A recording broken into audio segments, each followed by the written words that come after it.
एक अपराधी होता है, उसको जज फांसी की सजा सुना देता है। ये होता है कि उसका परसों फांसी होने वाला है, तो उसके उसके पास जेलर जाता है। जेलर कहता है ये बताओ तुम्हारा आखिरी ख्वाहिश क्या है, क्योंकि परसों तो तुम्हारी फांसी हो जाएगी। तो जेलर से वो अपराधी कहता है साहब मेरा आखिरी इच्छा सिर्फ यही है कि मैं अपने पत्नी के साथ रात गुजारना चाहता हूँ, उसके साथ मैं एक ही बिस्तर पर सोना चाहता हूँ। उसकी बात सुन करके जेलर जो है अचंभित में पड़ जाता है। ये जेलर सोचने में मजबूर हो जाता है, इसकी जो 2 दिन के बाद फांसी होने वाली है और ये आखिरी इच्छा अपने पत्नी के साथ सोने का जाहिर कर रहा है। जेलर कहता है ठीक है चलो कोई बात नहीं, हम तुम्हारी इस इच्छा को जरूर पूरा करूंगा। ये जो मैं आपको कहानी सुना रहा हूँ वाकई में सच्ची कहानी है, आपका उत्तर प्रदेश कलीगढ़ की कहानी है। इस कहानी को सुन करके आपकी पूरा रोंगटे खड़ी हो जाएगी।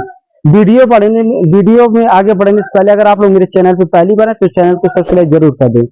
दरअसल आपके उत्तर प्रदेश में एक जगह पर अलीगढ़, वहां पर 2 दोस्त होते हैं।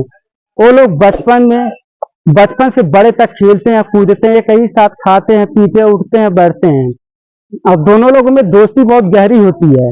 एक का नाम होता है सुबोध और दूसरे का नाम होता है प्रमोद।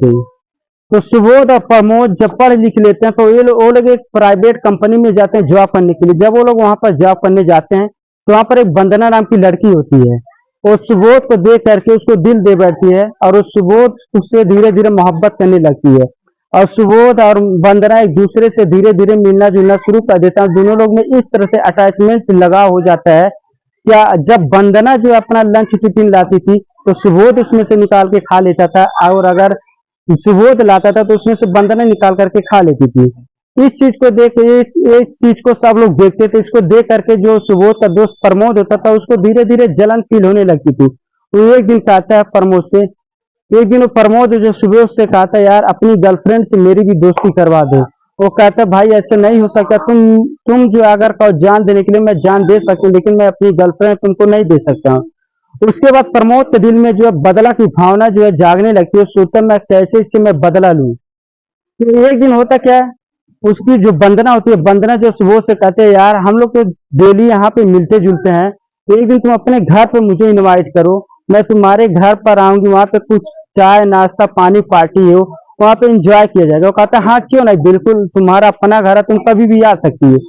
तो एक दिन वो जब सुबोध वंदना को लेकर के अपने घर पर जाता है और वहां पर प्रमोद उसके घर में सुबोध के पहले ही पहुंचा हुआ था। तो जो सुबोध वंदना से कहता है ऐसा तुम मेरे जो घर पर चलो, मैं मार्केट से कुछ सब्जियां कुछ सामान वगैरह ले करके आता हूँ। उसके बाद वंदना जो सुबोध के घर पे पहुंच जाती है, वहां पे प्रमोद पहले ही पहुंचा रहता है। वो वंदना के साथ गंदी गंदी हरकतें करने लगता है। वो वंदना चीखने चिल्लाने लगती है बचाव के लिए और ऐसे हरकतें करने लगता है जो जो कोई भी लड़की नहीं चाहती मेरे साथ ऐसा हो। उसके बाद प्रमोद जो वंदना के साथ रेप करता है, उसके बाद उसको चाकू से घो करके जान से मार देता है। जब वो जान से मार देता है तो सुबोध के बेड पे जो प्रमोद वंदना को लिटा करके वहां से चला जाता है और खुद पुलिस को फोन करता है कि सर फला जगह फला लोकेशन पर एक लड़की गई थी, वहां पर उसका रेप करके मर्डर कर दिया गया है, उसकी लाश वहां पर पड़ी हुई है। तो वहां पे मौके पर जब पुलिस पहुंचती है जांच पड़ताल करती है तभी वहां पे सुबोध भी आया था मार्केट करके। जब सुबोध वहां देखता है कि वंदना जो बेड पर पड़ी उसकी लाश पड़ी है तो देख करके अचंभित में पड़ आखिर कैसे हो गया क्यों हो गया, वो सोचने लगता है और रोने लगता है। तो पुलिस जो है वहां पे सुबोध को कहते हैं यू आर अंडर अरेस्ट, तुमको इसके कत्ल के जुर्म में गिरफ्तार किया जाता है। तो सुबोध पुलिस के सामने चीखने चिल्लाने लगता है, कहता है सर इसमें मेरा कोई भी ये दोष नहीं है, मुझे फंसाया जा रहा है, साजिश है। तो पुलिस वाले कहते हैं ये तो कोर्ट फैसला करेगा कौन मुजरिम है और कौन जो बेगुनाहगार है। उसके बाद पुलिस जो सुबोध को लेकर के जो चली जाती है कोर्ट में। कोर्ट में वहां पे सभी बयानों के मद्देनजर सभी सबूतों के आधार पर जितने भी होते हैं सबूत होते हैं बयान होते हैं वो सब जो है सुबोध के अगेंस्ट जाता है। उसके आधार पर पुलिस वहां पे जज जो होता है पर सुबोध को फांसी की सजा सुना देता है। अब उसके जब सुबोध को फांसी की सजा होने वाली होती है तो वहां पर जब जेलर होता है वो जाता है सुबोध से कहता है तुम्हारा जो 2 दिन के बाद फांसी होने वाली है, तुम्हारी आखिरी इच्छा क्या है। तब वो कहता है सुबोध सर मेरी आखिरी इच्छा यही है कि मैं अपने पत्नी के साथ एक रात बिताना चाहता हूँ, उसके साथ मैं बिस्तर पर एक ही बेड पे मैं सोना चाहता हूँ। एक बात सुनकर के जेलर मजबूर हो जाता है, वो कहते हैं सोचने पे मजबूर हो जाता है कि मेरे 20 साल के सर्विस कैरियर में पहली बार कोई ऐसा डिमांड किया है। वो कहता है ठीक है कोई बात नहीं, मैं तुम्हारी डिमांड को जरूर पूरा करूंगा। उसके बाद जेलर जो अगले दिन सुबह में उसके सुबोध के घर पर पुलिस भेजती है और उसके पत्नी से पुलिस कहती है कि तुम्हारे फांसी का 2 दिन के बाद, तुम्हारे पति को 2 दिन के बाद फांसी होने वाला है, उसका आखिरी इच्छा तुम्हारे साथ वो सोना चाहता है। उसकी पत्नी कहती है कोई बात नहीं, वो मेरा तो खैर, वो मेरा तो पति ही तो है, सोने में क्या, अगर मैं सो सकती हूँ। और उसकी पत्नी ये कहती है चाहे गुनाहगार हो बेगुनाहगार हो, उससे मुझे कोई फर्क नहीं पड़ेगा, अगर उस केस में इन्वॉल्व रहेगा तभी तो उसको कानून ने फांसी की सजा सुनाई है। इधर जेलर जो है सुबोध को मिलने के लिए उसके पत्नी के साथ पूरा एक वीआईपी रूम तैयार करवा देता, सोफा लगवा देता, और उसमें एक जो है वॉइस रिकॉर्डिंग भी लगा देता है, माइक लगवा देता है, ताकि लोग जो कुछ भी बात करें सुनाई दे। और कंट्रोल जो सिस्टम होता है कंट्रोल का, जेलर अपने जो चैम्बर में लगवा देता है। उसके बाद जब उसकी पत्नी आती है, सुबोध उस रूम में चला जाता है लेकर के जहाँ पर जेलर व्यवस्था करता है। वहां पर जब उसकी पत्नी जाती है, अपने पति से पूछती है एक बात बताओ, जब तुम वंदना से मोहब्बत करते थे, प्यार करते थे, भला उसको तुमने मारा क्यों, उसकी जिंदगी के साथ क्यों खिलवाड़ किया।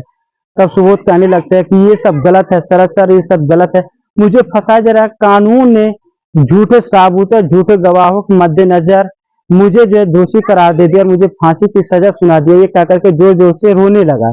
उसके बाद जो है वंदना कहती है कि तुमने फिर अपील क्यों नहीं किया। वो बोला मैं कैसे अपील कर सकती हूँ जब सभी जो गवाह सभी साबूत मेरे ही खिलाफ थे। तो फिर भी कहने लगते ये सब जो साजिश रचा गया, मेरा दोस्त प्रमोद ने साजिश रचा, उसी ने मुझे फंसाया है, उसी ने जो वंदना के साथ जो है रेप की है, उसी ने जान से मारा, उसी ने झूठी गवाही दी है।